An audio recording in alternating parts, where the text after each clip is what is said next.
Youth pastor, have you ever walked back into your youth room after a church ministry or just an outside group used your space? Was it clean? Probably not. If this has ever happened to you, if you're watching on YouTube, give us a like. And, was your room put back to the way that you preferred it to be? Probably also no. So if you've ever had to pick up after a messy group, then give me a subscribe. And if you don't have the authority to tell people how to use your youth room or not, and if you've ever been put in this position, well then turn the bell on, because we're right now in a playlist called Youth Pastor Problems. So how do you share your space? Well, we're going to give you 3 hacks for how you as a youth pastor can share a space that is a shared space in your church. It's not your youth room. It is the church's room, and the youth just use it. We're also then going to give 3 hacks for when you do have a youth room that you actually have to share your space with or allow guest groups to come on in. What are some 3 hacks to make sure that you don't come into a wild mess disaster the next time? And then I'm going to give you one final idea and one final hack that actually negates the need for space altogether. Welcome to the Hybrid Ministry Show. Well, hey everybody, welcome to the Hybrid Ministry Show. My name is Nick Clason. I've been a youth pastor for 13 years in full-time, part-time, and vocational ministry altogether. And early on, one of the churches I worked in, we were given a place to meet. It was our very own. It was disconnected from the building. It was actually attached to the maintenance garage, and so we called it the Shed. What teenager doesn't want to be meeting in a place called the Shed? But eventually we outgrew that space. And so when I started, we had just a handful of kids. And then towards the middle of my tenure there, we were running a good 30, 40, 50 something kids. And they couldn't cram into this small shed anymore. And so we actually had to start using the church's main auditorium, the main sanctuary area. And we had to set up in there every single Wednesday night and tear it down. But the sanctuary was too big for us, and so we sort of had to pivot and adapt, and we had to make this thing work for us in a way, right, that like it wasn't optimized to work for. It was optimized for a Sunday morning main church service, and now we, the youth, are coming in and we're using it. So I have 3 hacks for what to do if you are borrowing or sharing a space within the church that's also being used by other places in the church. Hack number 1 is set up as early as you can. In fact, linked right here at the very top of my video is my foolproof 100% completely free time management technique. Go ahead and take a look at that if that's something that you're interested or navigating. But if you manage your time in such a way that, like, let's say you meet on Wednesday night, Wednesday morning, this is what I would do. I would come on in and I would set the room up first thing, 9 a.m. I would work for a little bit, and then honestly, I would go home and I would take a break, a gap in the middle of the day from like lunchtime until about 3:30 or 4 o'clock in the afternoon before I would come back and start to get the final touches ready for youth. But if I had set the room up early and if I did it first thing in the morning, then I was never running out of time to really get the room all the way set up. If it was taking me longer than expected, or if I was adding another element into it, like I would know that because I was working on it first thing in the morning. The second idea that I have for you is use portable things. Linked down below in the description are some links to a few different things, like a portable GAGA pit that you can inflate and deflate. And so if you're using a space that you can't keep it set up all week long, this is perfect for you. And even if you are using a space that you do set up and tear down, this is also a really great place. A really great thing. Number 2 is a portable 9 square, and it's not like super duper portable, but it's called Castle Squares. And so instead of having the downspouts in every single spot, you just have the 4, kind of the base 4 that go up, and then across you just have some straps. You can get it set up in under 10 minutes and torn down in even less time. Links to both of those things down below in the description, or if you're in a podcast catcher, head to the show notes, hybridministry.xyz/089. Another thing that I did in my church where I was borrowing the sanctuary was we had those portable retractable accordion walls. I did put a few portable wall descriptions down below. They're not exactly the same thing, but they could work in your space. Just check them out.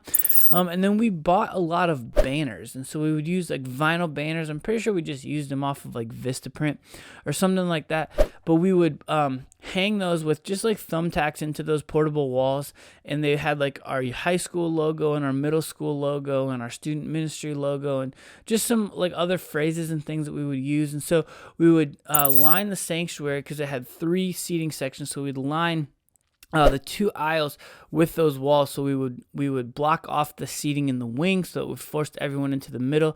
And then those walls, we put some of like our logos and our graphics and stuff like that to sort of liven the space up and just make it feel a little bit more youth ministry specific. Hack number 3. So 1 was set up early, 2 was use portable things. 3 is be respectful. Right? Like I have this picture right here, if you're watching on YouTube, of a bunch of Nerf guns in a French press coffee maker. And the reason for that, along with the rubber duck, is that all of these things sort of encapsulate church that I used to work at. And I worked at this church, and the duck was our mascot, and a friend gave me this coffee pot. But the reason for the Nerf guns was because every single Thursday morning when I would come back into my office after youth night had happened the night before on Wednesday night, was a handful of Nerf darts laying on my desk, because one of the junior high boys groups would meet in the lobby and they would do their discussion for about 7.5 minutes. And then as soon as the discussion was over, they would play Nerf. And the facilities people would always find like anywhere from 3 to 8 Nerf darts. And so any given week, I'd walk into my office and boom, on my desk, right, were just a handful of Nerf guns. Be respectful, not guns, darts. Be respectful. Clean up as best as you can. In my defense, I was trying to clean up, but I just wasn't seeing them. And make sure that the space that you are using looks as good or better, I know it's cliche, than the way that you got it when you got there. So what do you do if you are letting others borrow your space? Let's say you have your very own dedicated youth room, youth space, but you're letting other groups, other ministries come in and borrow it. Well, one space that once we outgrew even the sanctuary, we actually bought a small Baptist church on the other side of the road. So we had 2 different buildings, and the church across the road, the difference in their like main auditorium, main meeting space, was that they had chairs.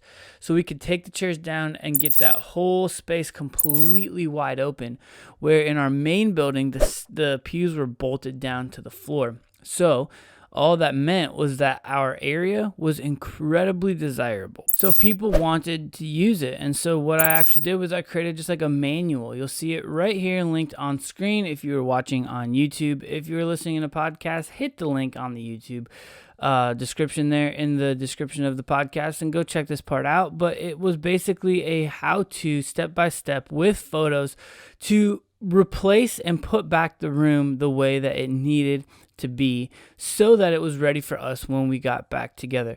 You see, what I have noticed in most of my time in ministry is that people that don't set the room back up, they're not doing it because they're frustrated or they're mad at you. They're just putting it back how they think, because people, guest groups often come into your space and they immediately start making it ready for their thing or their event or their birthday party. And then when it's time to clean up, they're like, oh shoot, where was this basket? And oh shoot, how did it look over there in that corner? Because they don't remember, because they were so focused on their thing. And rightfully so. Like I'm not angry at them for doing that, right?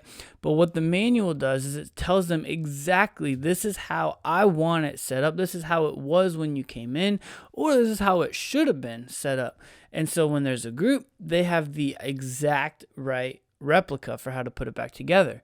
The problem is, if you've changed any of your minds since you've made that manual, it's going back the way the manual is, right? Even if you've adjusted some stuff. And so if you do make changes, if you do move the ping pong table or the foosball table, make sure you update that also in the manual that you hand off to guest groups. Number 2 is have a clear-cut cleaning policies and or potential rental fees. One of the tricky things about sharing space, especially in a church, is that you are going to need to have custodial support for said event, for said space when you give it away, especially if a group's coming in on a Saturday and the custodian had already planned and had it clean.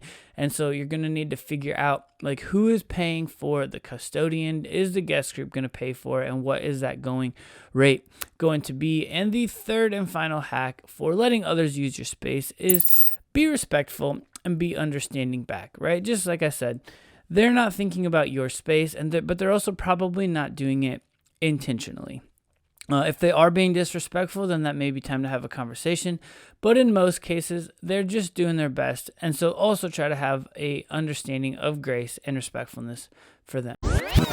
What is an idea that you might never need to use space ever again? Well, that idea, of course, is go hybrid. And listen, I'm not saying to completely abandon your in-person meetings. In fact, that would go completely against the hybrid strategy, because hybrid is melding together of your digital presence and your in-person presence and making it one in the same. But linked right here on the screen and down in the description or wherever you're getting this, or hybridministry.xyz/089 is my 100% completely free strategy guide. It is my ebook on how I build out a full-fledged digital strategy. It's mostly focusing on a done-for-you social media strategy, but it's anchored by the long-form teaching video, which takes place and is posted weekly every time we teach pre-filmed messages on YouTube direct to camera. I tell you and explain how to do all of it in this ebook, and so I would love to encourage you to grab it, take a look, and try at least implementing some pieces of it, because what it will do is it will allow your youth ministry to not be tied and not be tethered to a physical location, and it won't be tied or tethered to events and attendance only. You will be able to start reaching students with the hope and with the message of the gospel far beyond just your in-person events and far beyond just your in-person physical locations and gatherings. In fact, my entire strategy in this episode, linked right here on the screen for how to go hybrid, how to implement it, what to do, is right here. I would love to encourage you to take a look at that. Give us a subscribe, and don't forget, and as always, stay hybrid.